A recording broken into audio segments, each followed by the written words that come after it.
At sa punto pong ito, makakausap natin Magdalo Party List Representative Gary Alejano. Congressman Alejano, good morning. Welcome. Good morning po. Sa unang balita. Kayo satisfied ba sa ipinresenta ng security officials doon sa mga basihan? May compelling reason kaya kayo nakita? Sa aking pananaw bilang mambabatas at dating sundalo, sa tingin ko po ay hindi ako kumbinsido na mag-declare tayo ng martial law, especially in the entire island of Mindanao.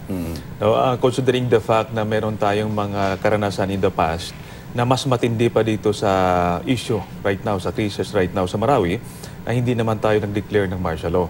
So, sa akin, lalong magdulot pa ito ng pangamba at kaguluhan sa Mindanao kung idamay natin yung ibang area na hindi naman sakop ng kaguluhan ito. Ano sabi ni Defense Secretary Lorenzana? Kasi sa Senado, ang sinabi daw niya, pwede namang sugpuin itong problema sa Maute nang walang martial law. Tama po, di naman kailangan kasi tinitingnan ho nila ang military operation ay katumbas o equivalent ng martial law. In fact, kahit walang martial law ay pwedeng magkaroon ng military operation just like what happened sa Zamboanga Siege, just like what happened in 2000 against the Moro Islamic Liberation Front, na kung saan napakalaking puwersa ang binanggaho natin, around 15,000 regular combatants, at malawak ang area na sakop nila, pero hindi ho tayo nag-declare ng martial law. And yet, we achieved the objective. No? Ito naman ngayon ay Marawi lamang, at sabi ko nga, pag titingnan natin yung base ng Maute, sa Lanao del Sur lang. So doon sana natin finocus ang operation para hindi na madama yung ibang lugar, considering the fact na yung ating intelligence and security infrastructure ay in place naman. No? Hindi ibig sabihin na gagana lang ito dahil may martial law. Hindi, dati nang gumagana yan. So bakit nga nag-declare ng martial law at hindi lang sa Marawi, no, buong Mindanao? Nasagot ba yung mga agam-agam na yan? Sa akin po, hindi justified ang pag-declare ng martial law sa buong isla ng Mindanao. Kasi kung basihan ho natin invasion at saka rebellion, no? Yun yung sinasabi nila kahapon. Invasion at saka rebellion. Ang invasion ay pananakop, no, ng malaking puwersa sa ating bansa. At pangalawa, itong rebellion ay merong pagtatangkang tanggalin ng party ng bansa sa allegiance ng ating republika. Kaya nga tinanong ko kung meron ba na pagkakataon na itong Abu Sayyaf at Maute na nilagay sa alanganin ng isang bahagi ng bansa natin na matanggal sa atin. Hindi po yan nasagot sa atin. So anong basa niyo dito? Di ba magtatatagdag ng Republika sa Marawi?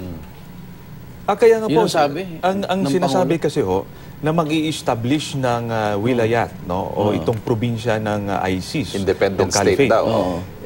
Remember ho, itong requirement, dapat meron kang physical control, na meron kang structure na magpatakbo nito.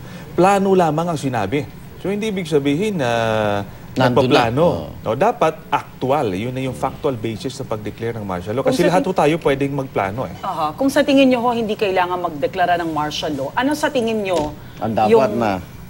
Aside from that, no, may plano ba ang administrasyon? May mas malaki ba tayong dapat pangambahan o abangan? Yun nga po, ang alalahanin natin, ilang beses na sinabi ng Pangulo na gusto niyang mag-declare ng martial law.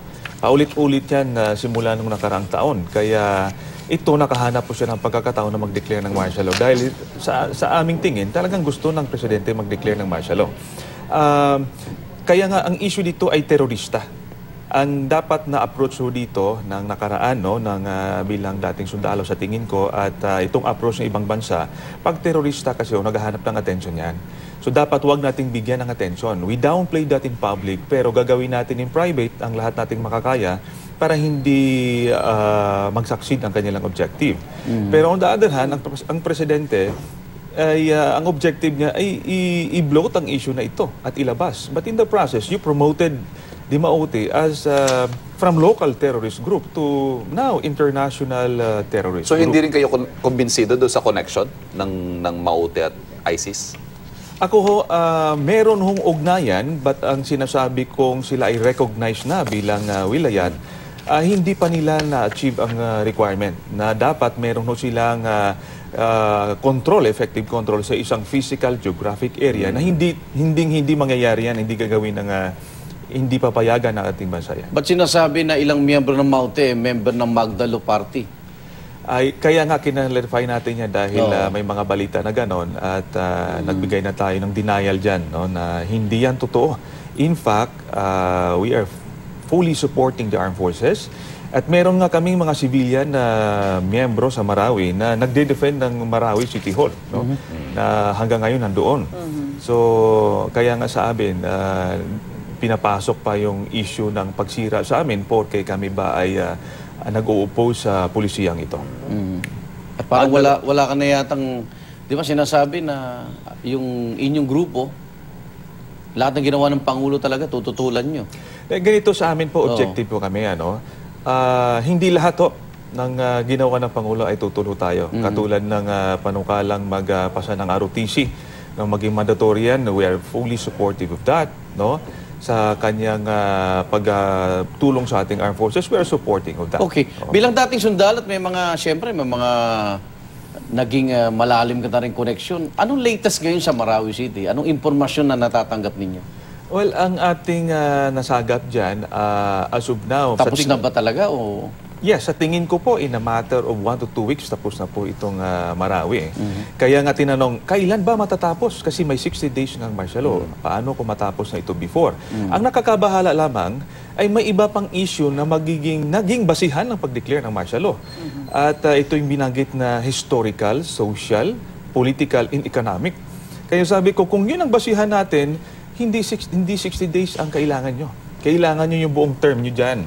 No? And I doubt kung ililift natin ang martial law within 60 days, kung historical issue ang problema natin, and those issues are even existing in other parts of the country. No? So, ibig sabihin ba, ilalagay natin under martial law ang ibang bahagi ng bansa, kung yan ang ating basihan. Magdalo Party List Representative Gary Alejano, maraming salamat. Maraming salamat po.